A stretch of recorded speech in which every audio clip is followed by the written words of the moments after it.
Thanks. I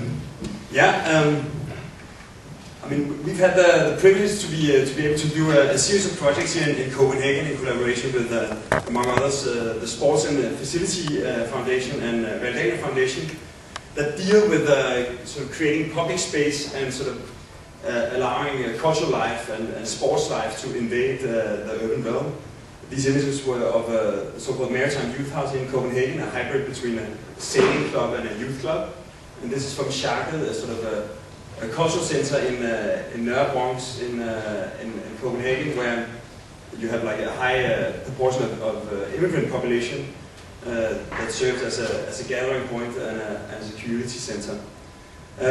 But what I'd actually like to talk about today is how these projects that have sort of from the starting point a sort of philanthropic ambition, this idea of creating qualities and like social qualities, cultural qualities, integration between different groups of the population, how this work has started to influence our other work, like sort of projects that would normally just deal with essentially creating profit for private clients. But first I'd like to tell the story about a project we started doing a year and a half ago for the Danish pavilion for the Shanghai World Expo in 2010. And this is the mascot of the expo, Hai Bao. He's actually the Chinese character for people, because the subject of the expo is better city, better life, with a focus on sustainability. And we thought that sustainability is quite often misunderstood as this idea that it has to hurt in order to do good. This idea that you're not supposed to take long warm showers because it's not good for the environment, or you're not supposed to fly on holidays because like flying is bad for the environment. So gradually people might get this idea that sustainability or sustainable life is less fun than normal life. So we thought as an idea we could focus on examples where a sustainable city actually increases the quality of life. And we asked ourselves if Denmark could actually show something that would be relevant to the Chinese. So we tried to do a sort of comparison between China and Denmark, one of the biggest countries in the world and one of the smallest. China symbolized by the great Chinese dragon. In Denmark we have a national bird, the swan. China has many great poets, but we discovered that in the Chinese public school curriculum, they have 3 fairy tales by Ang Tushun, or Hans Christian Andersen as we call him. So that means that all 1.3 billion Chinese have actually grown up with The Emperor's New Clothes, The Matchstick Girl, and The Little Mermaid.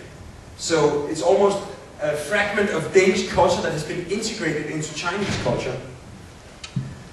The biggest tourist attraction in China is the Great Wall, the only man-made object that can be seen from outer space. In Denmark, the biggest tourist attraction is the Little Mermaid, that can hardly be seen from the canal tours.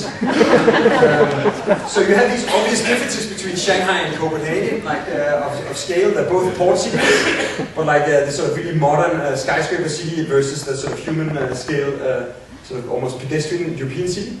But then we started looking at recent development. This is what a street in Shanghai looked like 30 years ago. All bikes, no cars. And this is what it looks like today. Traffic jams everywhere. The bicycle has even become forbidden in some places. Meanwhile, in Copenhagen, we're sort of expanding the bicycle lanes. A third of all the Copenhageners commute by bike. And we have this system of city bikes where if you visit Copenhagen, you can actually get a bicycle for free to move around. So we thought, like, why don't we relaunch the bicycle as something cool in China? We turned the pavilion into an infrastructure for city bikes. So that people who visit the expo, they can actually go straight to the Danish pavilion, get a Danish bicycle, and then on that bike go and visit the other pavilions. Essentially also, like, these expos have a tendency to be a lot of state-financed propaganda, like a lot of big statements, big words, big images, but no real experience. So here we thought, like, we're not going to talk about the bike, we're just going to give people one and then they can see if they like it. Copenhagen and Shanghai are port cities, as I said. But here in Copenhagen, the water has actually become so clean that we can swim in it. One of our first projects was actually the Copenhagen Harbor Bath, also financed by the City of Copenhagen and the Sports and Facility Foundation, which is essentially sort of extending public life from the city and into the water. So we thought, like, maybe if we continue this idea, don't talk about it, like, let people experience it. So we thought, like, why don't we actually sail 1 million liters of harbor water from Copenhagen to Shanghai. And in the heart of the pavilion, we're going to make a pool of real harbor water from Copenhagen, where the Chinese who have the courage can jump in and feel how clean it is. This is where people normally complain that it doesn't sound very sustainable to sail water from Copenhagen to China. But in fact, the container ships, they sail from China to Denmark full of goods, and then they sail more or less empty back. So quite often they take seawater in for ballast to remain steady at sea. So we can actually hitch a ride for free with a Maersk ship to China. And in the middle of this piece of Danish water, surrounded by Danish bikes, we're going to put the actual Little Mermaid, the real one, so that the 1.3 million Chinese that grew up with her can actually see her in real life. And when she's gone, we're going to invite a Danish artist to replace her. Yeah, so essentially it's an exhibition with bicycles on the roof. We eliminated the air conditioning, so the facade breathes, and you can actually see the flow of people moving through the pavilion. And a quick visit through the pavilion, you enter at the mermaid pool, you come out on the roof, you find a bike, you jump on your bike and drive through the last part of the exhibition and out into Shanghai. So when we were so fortunate to win the competition, we got invited to do a small exhibition at the Shanghai Urban Center. And to our surprise, we got the exhibition boards back from the Chinese censorship. We had compared Denmark to China. Then they said, the China map missed Taiwan. It's a very serious political issue in China, we will add on. So, okay.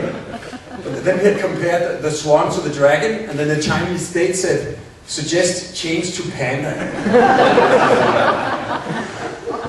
So to conclude, so if you want to see the mermaid next year from May to December, don't come to Denmark, because she's going to be in Shanghai.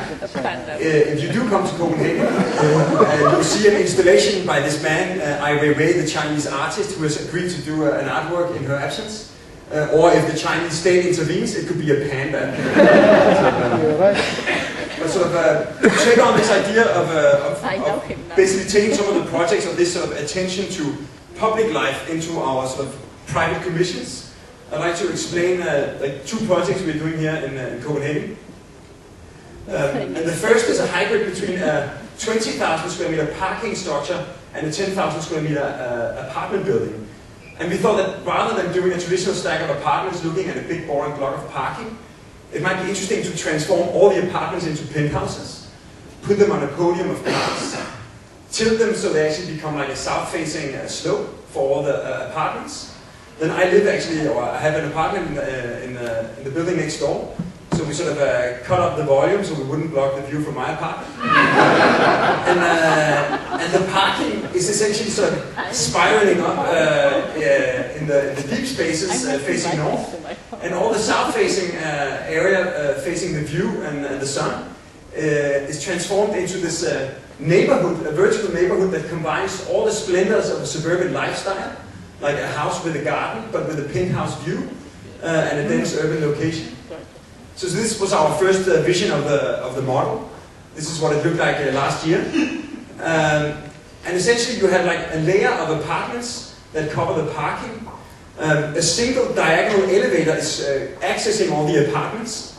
It's a standard product from Switzerland, because in Switzerland they have a natural need for diagonal elevators.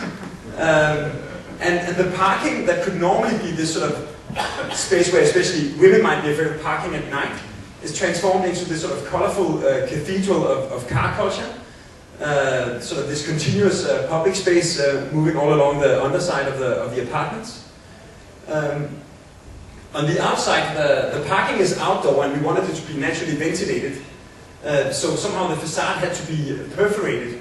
And we found out that the company that makes perforated aluminum plates, they could use 6 different sizes of holes that from a distance would transform into the dot pattern of a rasterized image. So since we always refer to the project as the mountain, we ended up commissioning a Japanese Himalaya photographer. So just by using 6 different sizes of holes, the entire north facade actually becomes this sort of gigantic urban artwork, 3,500 square meters. And recently this surface was transformed into a big vertical stage for a theater group that used the mountain as as a performance space for some outdoor performances. If we then sort of move inside one last thing, in the top of the mountain there's a big stair core going to the top, and the distance between the stair and the facade is only 3 meters, so it wouldn't really work for parking, so we took out all the floors. We have a 2.5 meter tall, 25 meter tall vertical space, where we are negotiating a contract with Copenhagen Mountain Climber Club to get a 25 meter climbing wall inside Mount Everest. So if you go back into the mountain, into the apartments, it becomes this sort of urban oasis. The wood floors of the apartments continue outside. And when you go further, you have the grass, and all the rainwater that falls on the mountain is collected. And in dry periods, there's an automatic irrigation system that should gradually transform the entire mountain into some almost like a Cambodian temple ruin, completely covered in green. So, and as a result, because the parking isn't this sort of, we call the mountain an example of architectural alchemy, and because the parking is not this sort of claustrophobic, boring space, but almost like this sort of really generous space, for the annual music festival in Copenhagen called Distortion, they actually chose to have their main event party, a concert for 3,000 people inside the mountain.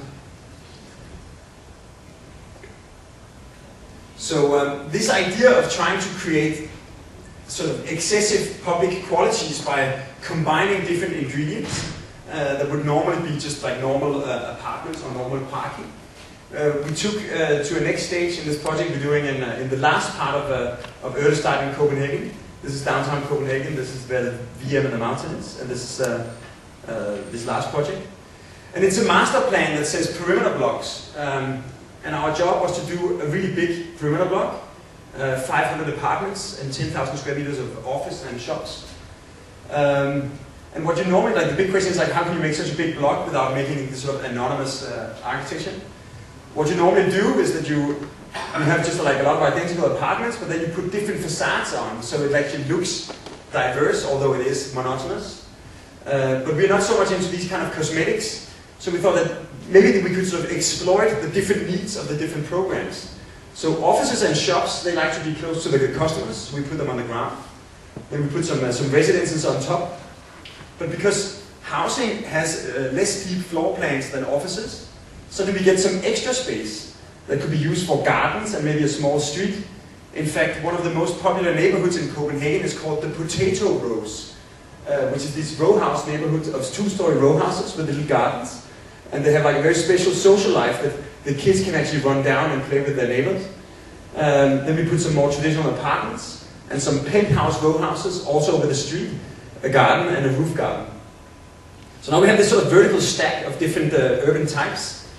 Master plan says that there has to be a shortcut going through, so we turn it into a figure 8, creating a straight connection through the block. Then as it happens, offices and shops, they like daylight, but they don't like sunshine. They spend energy on cooling and they hate glare. So to the sunny sides on the west and the south,